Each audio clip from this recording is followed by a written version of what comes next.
Hello, wonderful family and people out there. My name is Agatha, and welcome to another episode of Inspiration Roundtable. What we do here is to showcase Christian women and men who have blazed the trail and continue to blaze our trail, making the world a better place for all of us, while instilling in us Christian values and beliefs. Today, we are in the beautiful country of Kenya, specifically in Meru County, and we want to bring to you a giant in Meru County. She is in the person of Mrs. Mercy Chidi Baidoo. She has blazed the trail and she has a great story for us to follow. I have heard the story many times and I cannot stop learning from her. Kindly stay tuned and you will find out who she is. We are here to find out who really Mrs. Mercy Chidi Baidoo is. Thank you very much, and once again, thank you for granting me this opportunity. Yeah. Like you have said, my name is Mercy Chidi Baidoo, the founder and currently the executive director of Ripples International. And Ripples International is a child rights organization. We're involved in the business of promoting and protecting the respect for the rights of children. And we're a Christian organization.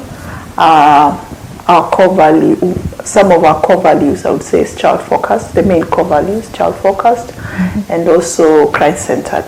Yeah. Right. Thank you so much. We would also like to find out, growing up, how many siblings did you grow up with? My life is very interesting. Yeah. Because right after birth, my mother had me when she was very young. To be specific, she had me when she was 17. She dropped out of school because she was impregnated by her teacher. And so I grew up with my grandparents. Right. And at an early age, I assumed that my uncles, my auntie and my uncles were my siblings. So we grew up like brothers and sisters until later in life when my mother came and kidnapped me. I would say kidnapped me because she wasn't given permission to take me by my grandparents. So, but my biological siblings, we are 5 of us. We are 2 girls and 3 boys. How will you see your growing up as a child? The total growing up period?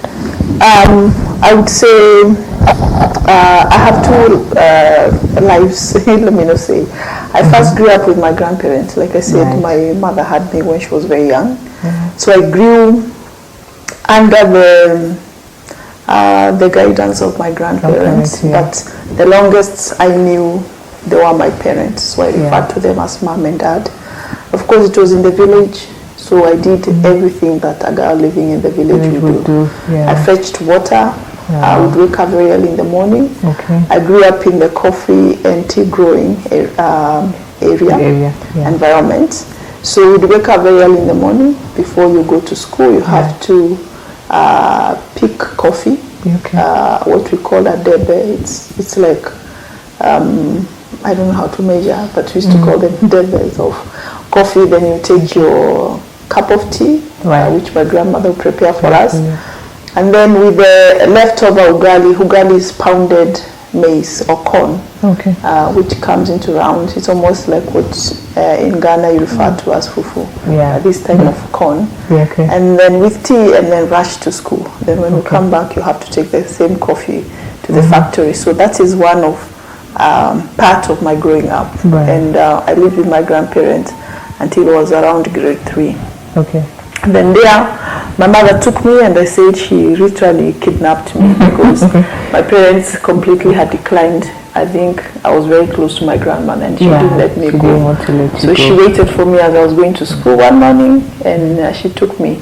So my other part, it was a whole kind of new environment because both my parents were police officers and my mother was a very tough cop. So I now got into, they used to call them the police quarters or police lines. And so it was a whole different environment from having the pit rattling and then coming to a toilet where you have to sit. My first experience is I would climb on top and stand on it and use a toilet until I was guided later on how to use a toilet. So those are completely different upbringing. Learning now how to go to school in a different environment. I couldn't speak Swahili because I was used to learning in vernacular, and Swahili is national language in Kenya. So now learning how to speak Swahili, I would hear people speak and I would look at them, move their mouths, not sure what they're talking about. So my grandparents were very flexible in terms of discipline, but now I've come to a police environment. My mother was very tough. Very, very tough as a cop. So she was a no-nonsense person. So we grew up in a very, very strict background and upbringing as children in the family. Yes. Thank you very much. In the African setting, most of the girl child growing up, mostly, we are quite in a marginalized area. So as a girl child, what did you have in terms of your inspiration to become as a girl child when you were growing up? To be honest, I would say that growing up as a young child, first of all, my relationship with my mother at the beginning was quite a little bit strained because I learned to call her mom at a later age. So I wasn't quite open to her because I was very close to my grandparents. So, and growing up in the village, it was quite a deep village. So there are not people you'd say you look up to because we didn't know any other life. The only life we knew is just our normal routine, going to get firewood, fetching water, helping in the farm and things like that. So I wouldn't say at that particular, my early age, I would say there's someone that I looked for as an inspiration. But one of the things I would also say is during that period, I also kind of admired what my mother did. Being a cop, she would come home with a pistol, remove the bullets, put it under the pillow, and then she would restrict everybody getting close to her bed. So kind of, and then she would come and wear her green uniform and put the buttons, and it was kind of admiration. But later in life, as I'm doing this work now, I kind of relate some of what I went through in my childhood and what I'm doing today. I can reflect and say I work with girls survivors of sexual violence. I can relate to what my mother went through. My mother had me at an early age, kind of abandoned me with my grandparents, and I also work with children who have been abandoned by their parents. Kind of influences me, but I wouldn't say specifically there was anything in my childhood that it kind of prepared me to what I'm doing now, but at that time I wouldn't have related it that this is what I wanted to become in life. Yes. So let's talk about your academics in school, from the primary to the secondary, also to the university. How has been the journey for you? I wasn't a bright child in school. In fact, I was some of those very poor in academics. My mother, actually, because I was doing so poorly in school, I had one of my relatives who used to do very well. She did so well in school, and so I was always compared with her. So anytime the results were out, my mother never went to look for my results. She first looked for my relative, and then she would know where now to place me. So I would say I did extremely poorly, which is equivalent of a D today, all through academically, and no one had hope in me. And I always tell people today, don't brand your child, because you are not God and you don't know what God has for them. So I would say in academic I did very poorly. My journey has been a journey of miracle. Even getting to high school, I go to high school because by then my parents lived in a very marginalized area, and almost like a nomad community. So even if we didn't match up with the national standards, for a national school. We were kind of given a priority, a percentage of us to get into those schools. And I failed in high school. I didn't make it to go to the A level, but by the grace of God, I found myself going to plead with one of the schools that I admired and that wanted to go to getting myself there.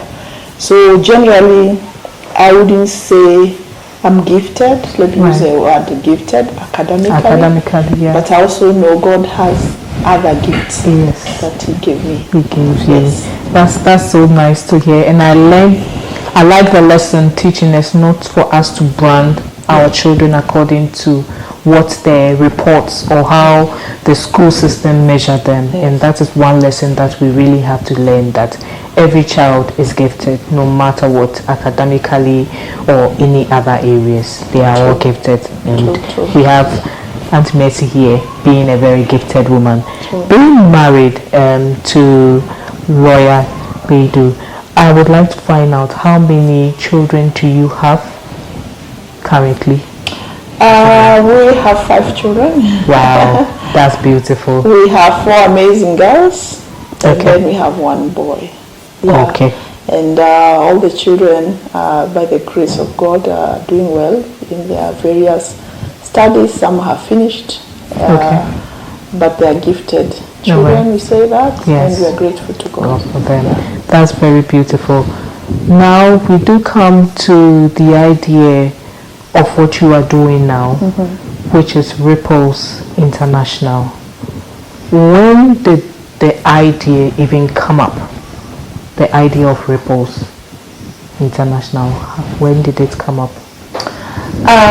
Honestly, if you ask me, if you actually say I'll be doing this, if anybody told me I'll be doing this like 20 years, I wouldn't have believed them.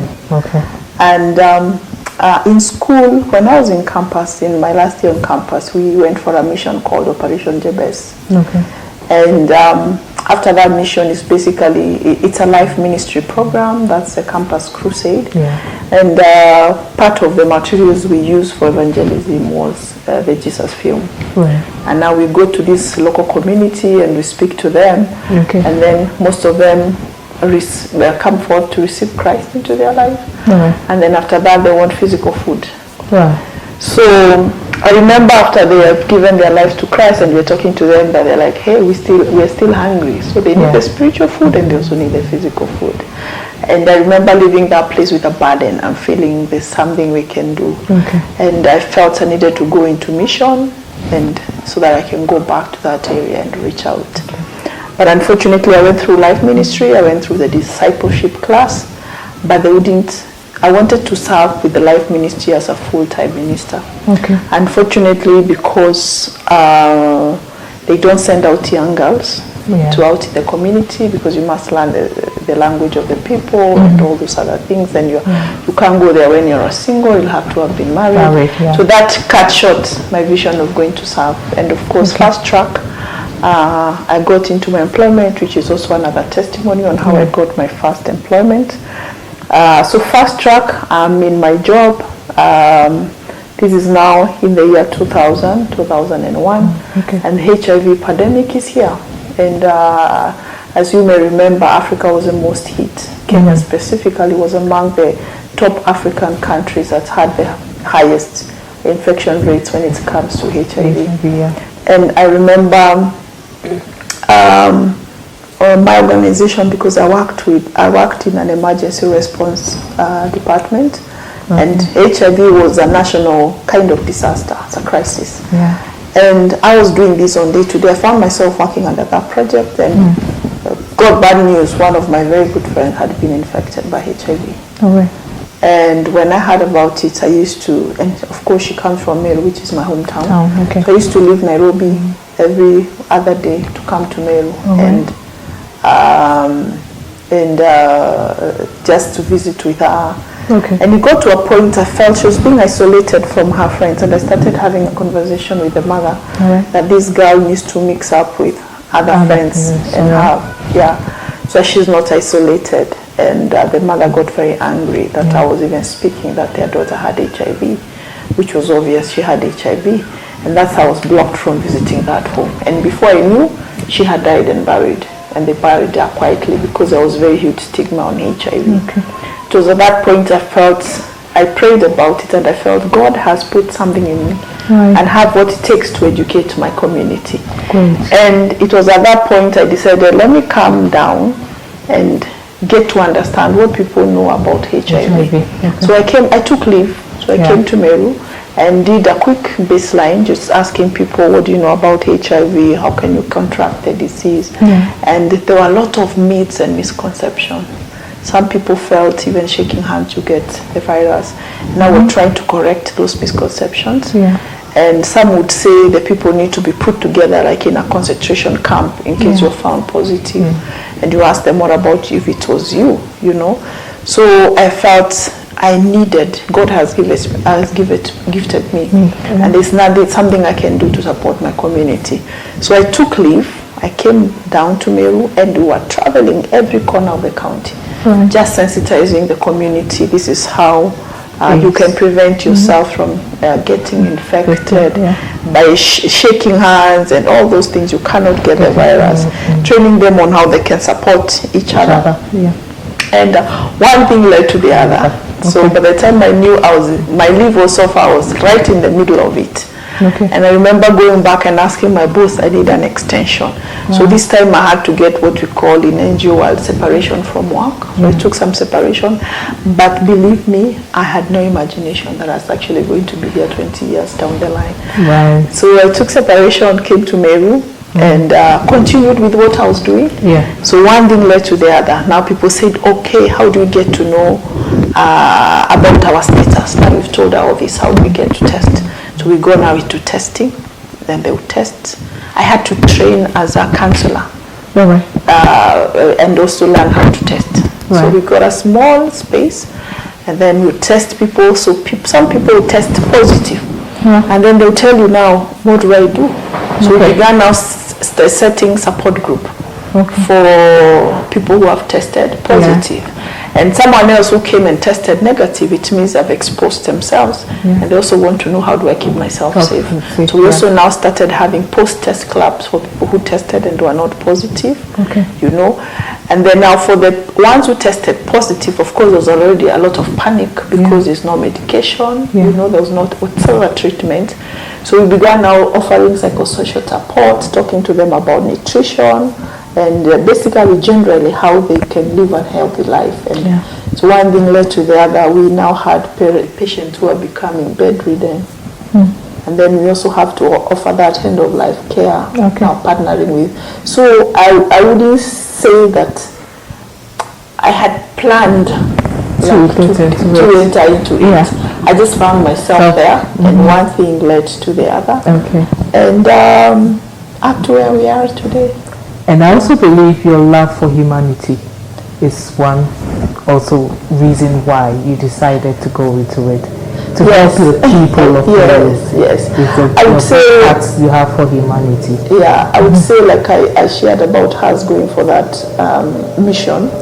So naturally I've always been very passionate about children. I love children. My work, even the work that I did previously when I was employed, was mainly on humanitarian assistance. Either I'm doing drought intervention by a road, providing food, or doing airdrops. I did a lot of that when it comes to maybe other form of disaster like floods. Like my last big project was when we had the bomb blast in Nairobi, at the American Embassy. So I would say naturally I've always had that passion. And I remember even in my first interview when they asked me, what will you be doing in 5 years? From there I said, 5 years? I would love to be running a children's home, my own children's home, and being in charge. And I found myself there. So the name Ripples, where did it come from? The name Ripples is driven from Isaiah 55, verse 10 to 11. As of course, as the rain pours down and does not return void, all that. But for us, ripples means if we step out, every life changed. And that life will change another and another. And then we'll create those ripples of love, ripples of healing, ripples of peace. So that's where we base. We based the name. So we wanted a name that will create impact. Around. Just the way you drop a drop of water into maybe a bucket or something. And how it goes round. Okay, yes. That's lovely. So how long have you been in existence for Ripples?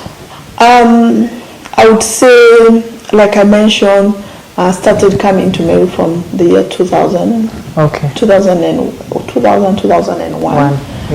2001 is when my friend died. Okay. So we kept coming, and it was until when I was doing the sensitization to the community and all that, I was having one leg in Meru, one leg in Nairobi, because the rest of the family were in Nairobi. So just travel here and go back. But when we lost a child, because we lost one of our children in support, not really child in support. We had this family we were supporting. Both parents died and the child was left with the grandmother. And there was this notion that why take care of child who is going to die anyway? Because everybody assumes so long as the parents have HIV, they're also going to die.